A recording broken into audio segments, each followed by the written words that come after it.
Good morning dear student, welcome to the way of solution number 1 study channel West Bengal.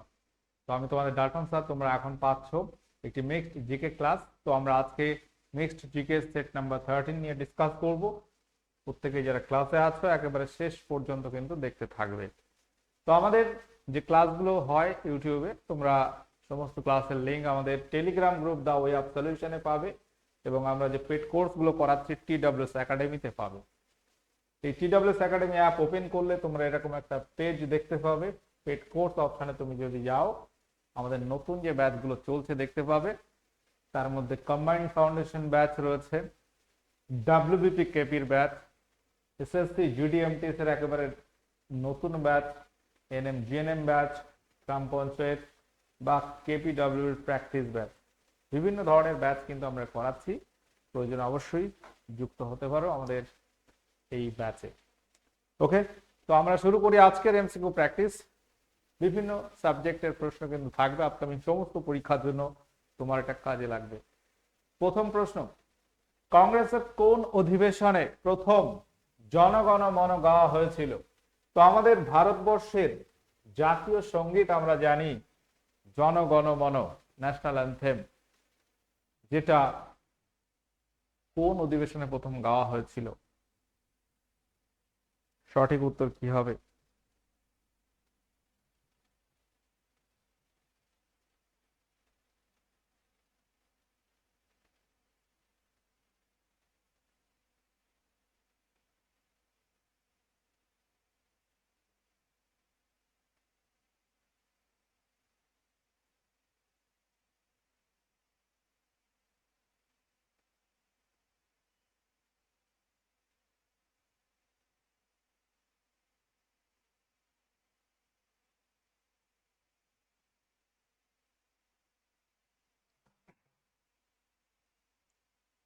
তো এখানে সঠিক উত্তর হবে অপশন নাম্বার সি, 1911 সাল। 1911 সালে জাতীয় কংগ্রেসের কলকাতা অধিবেশন সভাপতি কে ছিলেন? বিষেন নারায়ণ ধর। দেখো, 1896 সালে প্রথম গাওয়া হয়েছিল বন্দে মাতরম। বন্দে মাতরম যেটি রচয়িতা করেছেন কে? বঙ্কিমচন্দ্র চট্টোপাধ্যায়। আর 1911 সালে রবীন্দ্রনাথ ঠাকুর রচিত জনগণ মন, এটা প্রথম গাওয়া হয়েছিল কলকাতা অধিবেশন। বিষেন নারায়ণ ধর ছিলেন সভাপতি।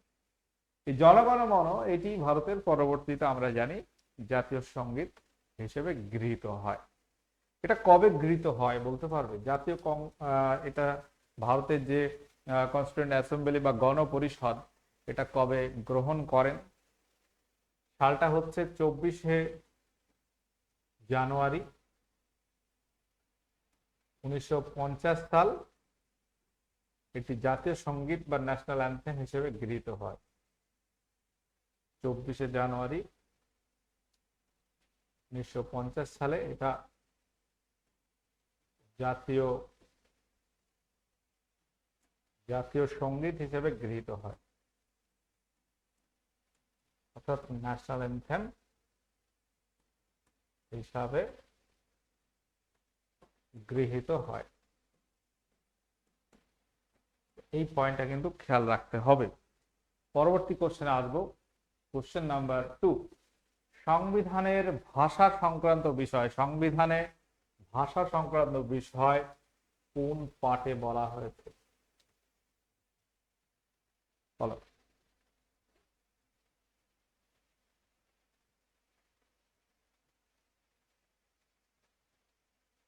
তাহলে এটা উত্তর কি হবে? সংবিধানে আমাদের ভাষা নিয়ে কোন পার্টে বলা হয়েছে? টোটাল পার্ট কটা? 25টা পার্ট বর্তমানে। প্রথম ছিল 22টা, পরে বেড়ে বেড়ে 25টা হয়েছে, অর্থাৎ 25টা অধ্যায়ে টোটাল সংবিধানটা আছে। তো এই সংবিধানের পার্ট নাম্বার কত? 15, 20, 21, 14 নাকি 15 আর 2 17? সঠিক উত্তর হবে অপশন নাম্বার ডি, পার্ট 17, অর্থাৎ পার্ট 17।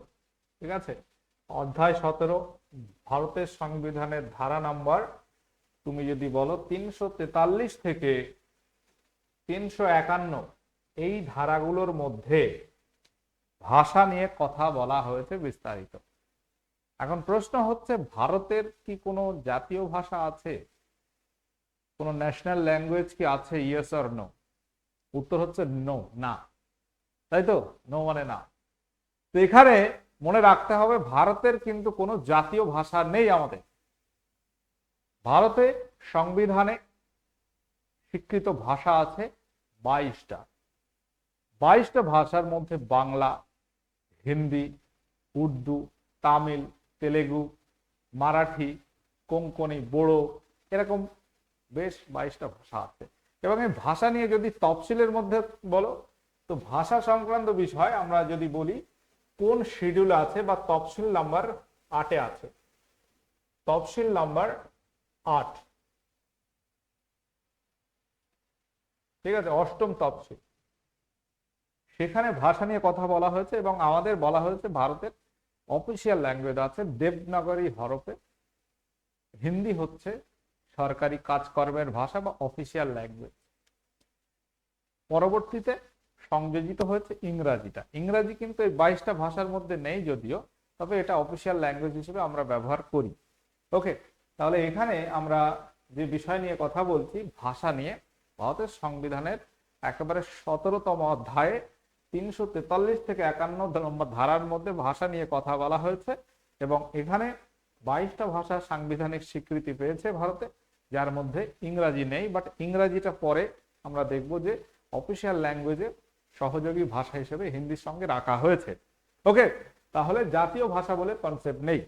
একটা কোশ্চেন, যেটা আগের কোশ্চেন আমরা ডিসকাস করেছি, একটা পয়েন্ট আমি বলে দেবো। এই যে জনগণ মন প্রথম গাওয়া হয়েছিল 1911 সালের 27শে ডিসেম্বর কলকাতা অধিবেশন, এটা তোমরা মনে রাখবে অবশ্যই। কলকাতাতে এটা প্রত্যেকে আমরা জানি, বিশ্বের নারায়ণ ধর ছিল সভাপতি। এইখানে এই ডেটটা আমি বলে রাখলাম।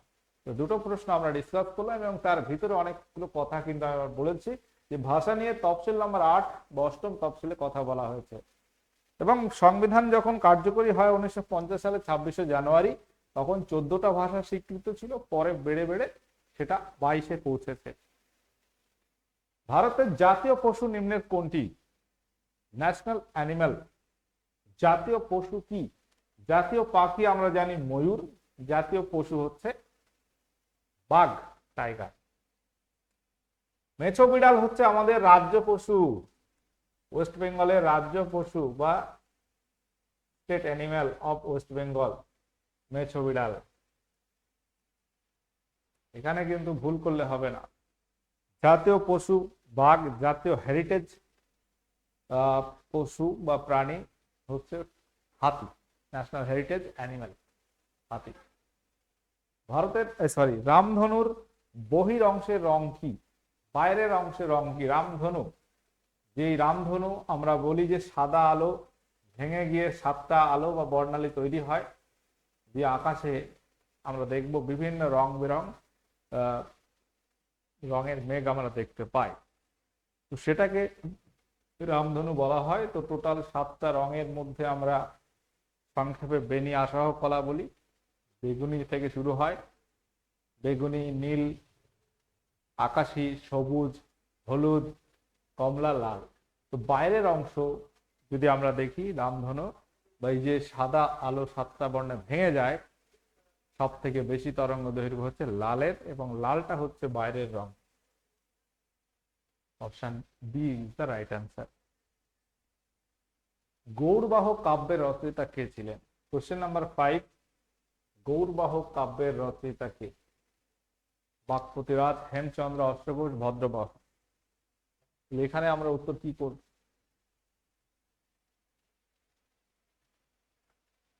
গৌড়বাহ কাব্যের রচয়িতা হচ্ছে বাক্পতিরাজ। অপশনে সঠিক উত্তর হবে। জাতীয় প্রতীক হিসেবে অশোক স্তম্ভ কবে গৃহীত হয়? অশোক স্তম্ভ, অশোকের যে স্তম্ভ সিম্বল আছে, যেখানে 4টে পশুর নাম কিন্তু আছে, একটা হচ্ছে হাতি, সিংহ, ঘোড়া। হাতিটা নেই সম্ভবত, সিংহ আছে, ষাঁড় আছে, ঘোড়া আছে।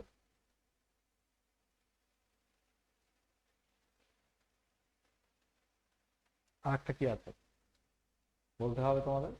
জাতীয় প্রতীক হিসেবে আমরা অশোক স্তম্ভ, এটা কবে গৃহীত হয়, অর্থাৎ ভারত গণপরিষদ কবে এটা গ্রহণ করে? উত্তর হচ্ছে দেখবে 26শে জানুয়ারি 1950। Option D. Question number 9, nitrogen এবং কার্বন মনোঅক্সাইড গ্যাসের মিশ্রণকে কি বলা হয়? বলো কি হবে সঠিক উত্তর?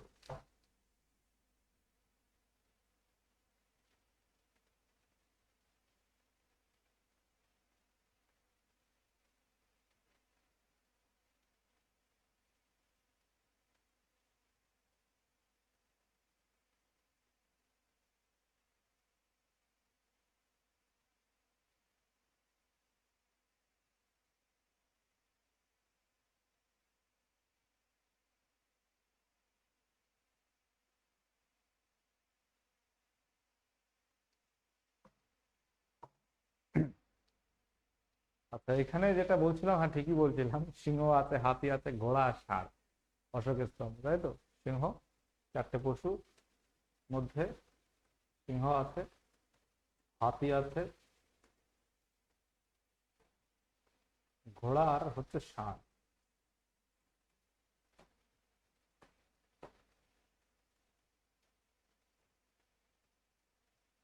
নাইট্রোজেন এবং কার্বন মনোক্সাইড, অর্থাৎ এখানে সিও এবং N2 এর মিশ্রণে যে জ্বালানি গ্যাসটা আমরা পাই সেটা হচ্ছে প্রডিউসার গ্যাস। এটা একটা জ্বালানি gas, producer gas. Water gas হচ্ছে কার্বন মনোক্সাইডের সঙ্গে hydrogen. Question number 8, Tshering Tobgay কোন দেশের প্রধানমন্ত্রী হিসেবে নিযুক্ত আছেন?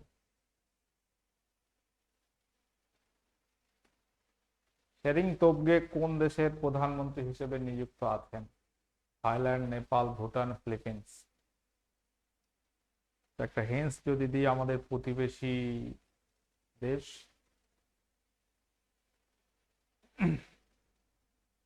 তো সেটি হচ্ছে ভুটান। অপশন সি হবে ভুটান এখানে সঠিক উত্তর। গন্ধের অনুভূতির জন্য কোন অংশ দায়ী, বা কোন নার্ভ আমরা আছে বলে বিভিন্ন গন্ধ বুঝতে পারি, তাই তো? কোনো ভালো হোক খারাপ হোক, এই গন্ধের অনুভূতিটা আমরা বুঝতে পারি কিসের জন্য? পিটুইটারি আছে তাই, সেরিব্রাম, অলফ্যাক্টরি, হাইপোথ্যালামাস। তো আমরা করোটিয়াস স্নায়ুর মধ্যে দেখবো একটা আছে অলফ্যাক্টরি, এবং এই নার্ভের দ্বারা আমরা বুঝতে পারি বিভিন্ন গন্ধ। কোশ্চেন নাম্বার 10, অ্যাজুরাইট এটি কোন ধাতুর আকরিক? আকরিক মানে সেটা থেকে আমরা ওই ধাতু নিষ্কাশন করতে পারি, তাই তো? অ্যাজুরাইট এটি কোন ধাতুর আকরিক? টিন, কপার মানে তামা, জিঙ্ক নাকি ম্যাগনেসিয়াম? সঠিক উত্তর কি হবে? অ্যাজুরাইট কোন ধাতুর আকরিক? উত্তর হবে অপশন নাম্বার বি, কপার অর্থাৎ তামা। তো অ্যাজুরাইটের সংকেত যদি আমরা দেখি, অ্যাজুরাইট যার সংকেত C2H2CuO8, এখান থেকে আমরা কপার পাচ্ছি, তামা পাচ্ছি। 2000 সালে নতুন রাজ্য রূপে আত্মপ্রকাশ করে কোন রাজ্যটি? কোন রাজ্য?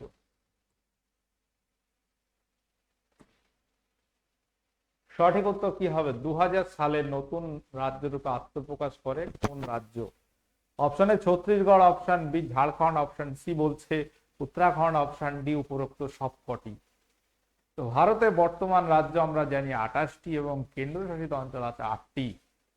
তো এই 28 আর 8 তো প্রথমে ছিল না।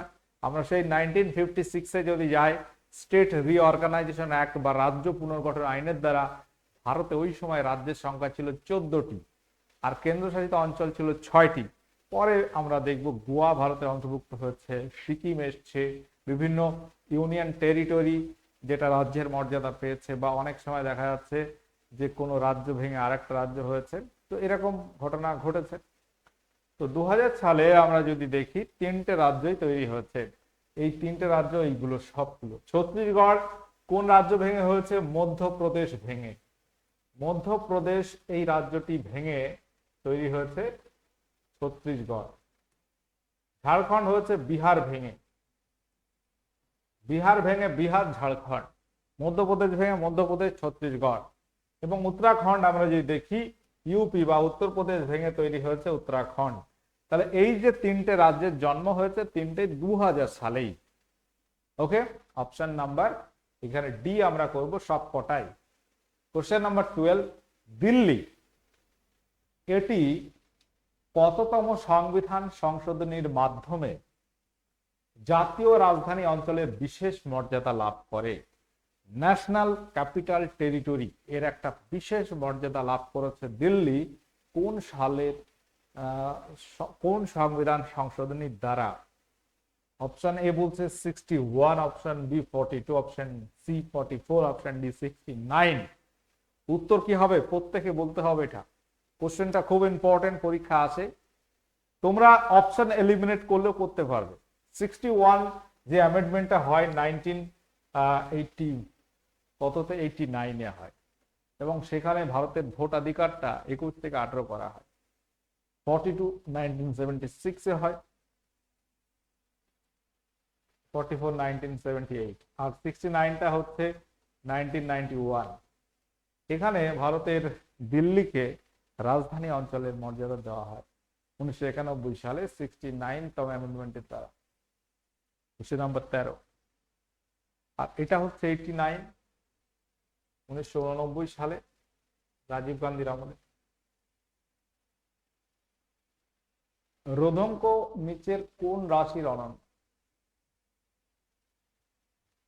রোধঙ্ক এটি কোন রাশির অনন্যক? মানে উল্টো, তাই তো? যদি বলা হয় 5-এর অনন্যক কত? 5-এর অনন্যক কত? উত্তর কি হবে? এটা ম্যাথামেটিক্স। 5-এর অনন্যক হচ্ছে 1/5। এই এরকম রোধঙ্ক এটা রাশিগত দিক থেকে আমরা যদি দেখি কোন রাশির উল্টোটা? পরিবাহিতার opposite. Option C is the right answer. বিপাকের গঠনমূলক পর্যায় কয়টি? উত্তর কি হবে? বিপাক প্রক্রিয়া যেটার দুটো পর্যায়ে আমরা দেখতে পাই, একটা হচ্ছে গঠনমূলক, একটা ভাঙন। গঠনমূলকটাকে আমরা উপচিতি বিপাক বলি, যেমন সালোক সংশ্লেষ, যেমন পুষ্টি। আর একটা হচ্ছে ভাঙনমূলক, যেটাকে আমরা অপচিতি বিপাক বলি, তাই তো? তাহলে অপচিতি বিপাক সেটার মধ্যে আমরা দেখব শ্বসন আছে, রেচন আছে। গঠনমূলক পর্যায়টাকে আমরা বলি উপচিতি বিপাক। অপচিতি হচ্ছে ভাঙনমূলক। গঠনমূলকে আমরা দেখব জীবদেহের শুষ্ক ওজন বৃদ্ধি পায়। এক্সাম্পল হিসেবে তোমাকে আমি কি বললাম? তাহলে এক্সাম্পল হিসেবে তুমি পাচ্ছ সালোক সংশ্লেষ, পুষ্টি বা নিউট্রিশন, এগুলো হচ্ছে গঠনমূলক। আর একটা হচ্ছে ভাঙনমূলক, সেটা হচ্ছে এক্সাম্পল শ্বসন আছে, রেচন আছে। এগুলো হচ্ছে ভাঙনমূলক পর্যায় বা অপচিতি বিপাকের মধ্যে আমরা বলতে পারি। কোশ্চেন নাম্বার 15, হিমালয় পর্বতমালা কোন ধরনের পর্বতের উদাহরণ? Fold mountain, block mountain, volcanic mountain নাকি রেসিডুয়াল মাউন্টেন? সঠিক উত্তর কি হবে? হিমালয় পর্বতমালা এটি কিসের উদাহরণ? হিমালয় হচ্ছে এক ধরনের ফোল্ড মাউন্টেন, নবীন ভঙ্গিল পর্বত। শ্রীলঙ্কার উচ্চতম পর্বত শৃঙ্গের নাম কি? শ্রীলঙ্কা ভারতের একটি প্রতিবেশী দেশ, কিন্তু এর সঙ্গে কোনো স্থল সীমানা নেই। ভারত এবং শ্রীলঙ্কার মাঝখানে রয়েছে পক প্রণালী দ্বারা বিচ্ছিন্ন। ভারতের দক্ষিণ দিকের একটি প্রতিবেশী রাষ্ট্র। শ্রীলঙ্কার কাছাকাছি রাজ্য হচ্ছে তামিলনাড়ু, তাই তো? শ্রীলঙ্কার উচ্চতম পর্বত শৃঙ্গের নাম কি হবে? অপশনে পেড্রো তালাগালা, মাউন্ট এভারেস্ট তো হবে না, নেপালের কুলাকাংড়ি সেটাও হবে না, ইউক্রেটাং এটাও হবে না। অপশন এ হবে রাইট অ্যান্সার, পেড্রো তালাগালা। ভারতের সংবিধানের কোন অংশে মানে কোন পার্টে, আবার একটা পার্ট নিয়ে প্রশ্ন, পঞ্চায়েত ব্যবস্থা গঠনের কথা বলা হয়েছে? Part 9, part 10, part 11, part 8? দেখো, ভারতে পঞ্চায়েত ব্যবস্থা প্রথম থেকে কিন্তু ছিল না। আমরা আর্টিকেল 40-তে পাই যে পঞ্চায়েত গঠন করার কথা নির্দেশমূলক নীতিতে, এবং সেটা ইমপ্লিমেন্ট হয়েছে বিভিন্ন রাজ্যে। প্রথম রাজস্থানের নাগরজোলা, তারপর আমরা দেখব অন্ধ্রপ্রদেশ হয়েছে, তারপর বিভিন্ন স্টেটে এই পঞ্চায়েত শুরু হয়েছে, পঞ্চায়েত রাজ। তো পঞ্চায়েত ব্যবস্থাটা সাংবিধানিক মর্যাদা পেয়েছে 1992 সালে 73তম সংবিধান সংশোধনী দ্বারা। এবং এটি ভারতের, যদি বলো, সংবিধানের পার্ট নাম্বার 9 আছে, পার্ট 9 আছে। পার্ট 9 যেখানে আমরা পাচ্ছি আর্টিকেল 243, 243 থেকে শুরু হচ্ছে, 243-এর এ বি সি ডি এরকম করে 243-এর ও পর্যন্ত, ঠিক আছে? 243-এর ও পর্যন্ত এই এতগুলো ধারা, 243 নাম্বার ধারা, 243-এর এ, 243-এর বি, এইভাবে ডট ডট 243-এর ও পর্যন্ত, এবিসিডি ইএফজি আইজেকেএল এমএনও, এই পর্যন্ত ধারা নিয়ে পার্ট 9 আছে। এবং এখানে পঞ্চায়েত নিয়ে কথা বলা হয়েছে। পঞ্চায়েত ব্যবস্থা তাহলে ভারতের সংবিধানে যুক্ত হয়েছে বা সাংবিধানিক মর্যাদা পেয়েছে 1992 সালে 73তম সংশোধনী দ্বারা, 73তম অ্যামেন্ডমেন্টের দ্বারা, 73rd অ্যামেন্ডমেন্ট, যেটা 1992। এবং এই ব্যবস্থাটা আমরা জানি যে 1992 সালে সংবিধানে যুক্ত হয়েছে এবং চালু হয়েছে, অ্যাক্টিভ বা কার্যকরী হয়েছে 24শে এপ্রিল 1993 থেকে কার্যকরী হয়। এবং 24শে এপ্রিল দেখবে পঞ্চায়েত রাজ দিবস পালিত হয়। পঞ্চায়েত রাজ নিয়ে আমি ক্লাস করেছিলাম, তোমাদের মনে থাকবে। তো পঞ্চায়েতটাকে আবার ভারতের সংবিধানের তফসিল নাম্বার কততে রাখা হয়েছে? তফসিল নাম্বার 11তম তফসিলে পঞ্চায়েত নিয়ে বলা হয়েছে। পৌরসভাটার একই বছর 1992 সালে ওটা 74তম সংবিধান সংশোধনী দ্বারা সংবিধানে যুক্ত হয়েছে, এবং সেটাও পার্ট 9A তে আছে, পার্ট 9A, ঠিক আছে? এবং 243-এর ও পি থেকে জেড জি পর্যন্ত আছে, পাশাপাশি সেটা আছে 12তম তফসিলে। অনেক কথা এখানে বলেছি, একটু ঠান্ডা মাথায় বিষয়গুলো লিখে রাখতে হবে। কোশ্চেন নাম্বার 18, ভারতের জাতীয় ক্যালেন্ডার বা জাতীয় পঞ্জিকা কিসের উপর ভিত্তি করে তৈরি হয়েছে? ভেরি ভেরি ইম্পর্টেন্ট একটা প্রশ্ন। ভারতের যে ন্যাশনাল ক্যালেন্ডার আমরা বলি বা জাতীয় পঞ্জিকা, এটা কোন সন ধরে করা? গুপ্তাব্দ, শকাব্দ, খ্রিস্টাব্দ, বঙ্গাব্দ? জাতীয় ক্যালেন্ডার যেটা 1957 সাল থেকে গ্রহণ করা হয়েছে ভারতে, এবং সেটা শকাব্দের ভিত্তিতে। সেই শকাব্দ হচ্ছে কুষাণ সম্রাট কনিষ্কের সিংহাসন আরোহণ কাল, যেটা থেকে শকাব্দ শুরু হয়। সেই শকাব্দের যে ক্যালেন্ডার ছিল, সেই ক্যালেন্ডারটাকে ভারতে অ্যাকসেপ্ট করা হয়েছে। এবং আমরা দেখব সেখানে চৈত্র মাসটা হচ্ছে প্রথম মাস। আমরা যে বাংলা মাসের সঙ্গে ওই মাস মিল আছে, এবং বাংলা চৈত্রটা শকাব্দ অনুসারে প্রথম মাস। আমাদের বাংলা বৈশাখ যেমন প্রথম, চৈত্র শেষ, ওখানে চৈত্র শুরু, ফাল্গুনের শেষ, ঠিক আছে? Option B. Question number 19, wildlife protection act, বন্যপ্রাণী সংরক্ষণ আইন ভারতে কত সালে প্রবর্তিত হয়েছে? ওয়াইল্ড লাইফ প্রোটেকশন অ্যাক্ট, এরপরে আমরা দেখব প্রজেক্ট টাইগার, প্রজেক্ট এলিফ্যান্ট বা অন্যান্য বিভিন্ন প্রাণী সংরক্ষণের দিকে নজর দেওয়া হয়েছে। সালটা হবে 1972 সাল, 1972 wild life protection act. 1986 environment protection act. কোন বংশ মৌর্য বংশের অব্যবহিত উত্তরসূরি ছিল এবং মগধ সাম্রাজ্য শাসন করেছিল? অর্থাৎ মৌর্য বংশের পরবর্তী বংশ কি ছিল?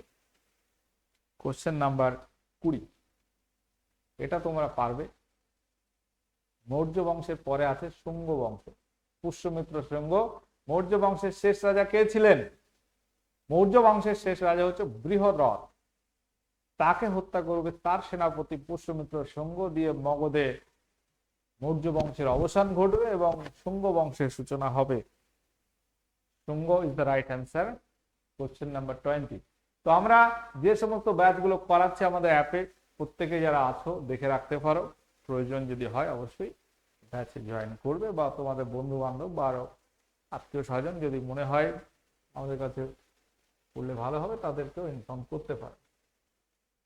Question number 21। তাহলে শুঙ্গ বংশ হচ্ছে আমরা দেখলাম মৌর্য বংশের পরবর্তী বংশ, এবং এই শুঙ্গ বংশের রাজত্বকাল খুব একটা লম্বা চওড়া নয়, সংক্ষিপ্ত। শেষ শুঙ্গ রাজা কে ছিলেন? যাকে তার মন্ত্রী আবার হত্যা করে। শেষ শুঙ্গ রাজা কে ছিলেন? আমরা শুঙ্গ বংশের প্রতিষ্ঠাতা পুষ্যমিত্র সঙ্গ, তারপর আমরা দেখবো আর দু একজন আছে, এবং শেষ হচ্ছে দেবাভূতি শেষ রাজা। দেবাভূতিকে হত্যা করবে বাসুদেব কান্ন। এই বাসুদেব কান্ন তাকে হত্যা করে কান্ন বংশের সূচনা করবে মগধে। Question number 22। ইতিহাস থেকে আবার একটি প্রশ্ন। নিচের পরিণত হরপ্পা পর্যায়ের কোন কেন্দ্রে বাড়ির মধ্যে কুয়োর অস্তিত্ব পাওয়া গেছে? বাড়ির মধ্যে কুয়োর অস্তিত্ব পাওয়া গেছে কোন কেন্দ্রে তোমাকে বলতে হবে। হরপ্পা, কালীবঙ্গান, লোথাল নাকি মহেঞ্জোদারো? এখানে উত্তর আমরা কি করব? হরপ্পা সভ্যতার, হরপ্পা মানে সিন্ধু সভ্যতা, এখানে বাড়ির মধ্যে কুয়োর অস্তিত্ব পাওয়া গেছে মহেঞ্জোদারো কেন্দ্রে। Option D is the right answer. তোমরা এটা নোট করবে। কোশ্চেন নাম্বার 23-এ আসবো। গণপরিষদ জাতীয় পতাকা স্বীকৃতি দেয় কবে? কোশ্চেনটা আছে, ভারতবর্ষের যে ত্রিবর্ণ রঞ্জিত জাতীয় পতাকা আছে, এই জাতীয় পতাকা নিয়ে প্রশ্ন আসে। ভারতবর্ষের জাতীয় পতাকা উপরে গেরুয়া, মাঝখানে সাদা, নিচে সবুজ, এবং মিডিলে একটা অশোক চক্র আছে। তো এর রেশিওটা হয় 3:2, মানে দৈর্ঘ্য প্রস্থের অনুপাত 3:2 হয়। এটা মাথায় রাখতে হবে। এবং ভারতবর্ষের এই জাতীয় পতাকার নকশা করেন অন্ধ্রপ্রদেশের স্বাধীনতা সংগ্রামী পিঙ্গালি ভেঙ্কায়া। পিঙ্গালি ভেঙ্কায়া নামটা মনে রাখতে হবে, তিনি এই ডিজাইনটা দিয়েছিলেন। এবং এটা ভারতের জাতীয় গণপরিষদ এটা স্বীকৃতি দিয়েছিল, অ্যাকসেপ্ট করে 22 জুলাই 1947, 1947 সালের 22 জুলাই। মাথায় রাখবে। Question number 24। কবে সারা বিশ্ব জুড়ে ওয়ার্ল্ড লেপ্রসি ডে পালিত হলো? এটা মানে কি? কুষ্ঠ দিবস। লেপ্রসি মানে হচ্ছে বিশ্ব কুষ্ঠ দিবস। বিশ্ব কুষ্ঠ দিবস কবে পালিত হয়? উত্তর কি হবে? 28 জানুয়ারি, 29, 30, 31। জানুয়ারি মাসের কোন দিনে এটা পালিত হয়? সঠিক উত্তর হবে 30 জানুয়ারি, যেদিন আমরা জাতীয় শহীদ দিবস পালন করি। ভোপাল গ্যাস দুর্ঘটনায় ক্ষতিকর গ্যাসটির নাম কি ছিল?